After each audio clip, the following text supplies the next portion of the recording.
Bonjour et bienvenue pour ce temps de partage. Nous lisons à présent le psaume 147, intitulé « La puissance et la grâce de Dieu ». Louez l'Éternel, car il est beau de célébrer notre Dieu, car il est doux, il est bienséant de le louer. L'Éternel rebâtit Jérusalem, il rassemble les exilés d'Israël. Il guérit ceux qui ont le cœur brisé et il panse leurs blessures. Il compte le nombre des étoiles, il leur donne à toutes des noms. Notre Seigneur est grand, puissant par sa force. Son intelligence n'a point de limite. L'Éternel soutient les malheureux, il abaisse les méchants jusqu'à terre. Chantez à l'Éternel avec action de grâce. Célébrez notre Dieu avec la harpe.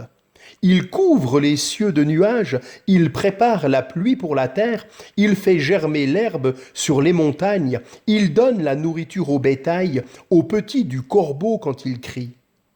Ce n'est pas dans la vigueur du cheval qu'il se complaît, ce n'est pas dans les jambes de l'homme qu'il met son plaisir. L'Éternel aime ceux qui le craignent, ceux qui espèrent en sa bonté. Jérusalem, célèbre l'Éternel, Sion, loue ton Dieu. Car il a fermé les barres de tes portes, il bénit tes fils au milieu de toi, il rend la paix à ton territoire, il te rassasie du meilleur froment. Il envoie ses ordres sur la terre, sa parole court avec vitesse. Il donne la neige comme de la laine, il répand la gelée blanche comme de la cendre. Il lance sa glace par morceaux, qui peut résister devant son froid ? Il envoie sa parole et il les fond. Il fait souffler son vent et les eaux coulent. Il révèle sa parole à Jacob, ses lois et ses ordonnances à Israël. Il n'a pas agi de même pour toutes les nations, et elles ne connaissent point ses ordonnances. Louez l'Éternel. Amen. L'Éternel soutient les malheureux.